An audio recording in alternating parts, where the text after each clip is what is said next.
අපි මතක් කරගන්නට ඕන දෙයක් තමයි දේවමාතාන් වහන්සේ තුල පමණයි බලාපොරොත්තුව අපිට තබන්නට පුළුවන්.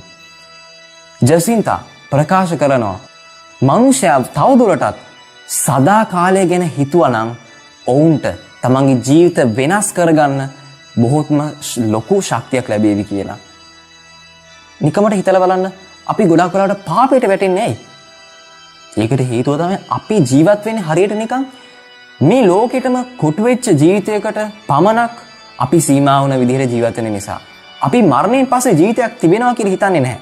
විශේෂයෙන්ම අපායක් පවතිනවා කියලා අපි බොහෝ දෙනෙක් හිතන්නේ නැහැ. නිකමට හිතලා බලන්න සදාකාලය කියන්නේ අවසානයක් නොවීම කියන එක.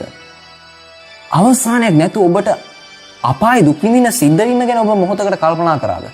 නිකමට හිතලා බලන්න ඔබ වයස අවුරුදු 80ක් පමණ ඔබේ ජීවිත ආයු කාලේ නම් මේ ජීවිත කාලය පුරාවටම ඔබට සිරගත වෙලා ජීවත් වෙන්න වුණොත් කොච්චර ලොකු වේදනාවක්ද?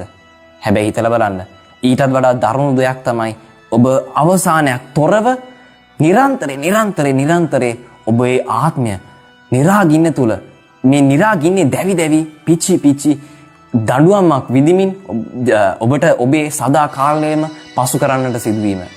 ඒ හින්දා විශේෂයෙන්ම ළඟ එන පාස්කුව තුලදී අපට හිතන්න හොඳ කාරණයක්. ළඟ එන පාස්කුවට ඔබට කරන්න පුළුවන් හොඳ මාර්ධන ක්‍රියාවක්, ආත්මික ක්‍රියාවක් මොකක්ද? හැමදාකම වෙලාවක් අරන් කල්පනා කරන්න ඔබේ ඉරණම සම්බන්ධයෙන්. නිකමට හිතලා බලන්න මගේ ආත්මය අපායට ගියොත් කොච්චර දරුණු දෙයක් වෙයිද? අපාය ගැන කල්පනා කරන්න, ඔබේ සදා කාලය ගැන කල්පනා කරන්න, මරණින් පස්සේ ජීවිතයක් තිබෙනවා කියන මතක් කරන්න, මරණයක් තිබෙනවා කියන මතක් කරන්න. එහෙම මතක් කළොත් ඔබට පව් කරන එක පහසු නෙමෙයි, බොහොම අපහසු දෙයක් බවට පත් වෙයි.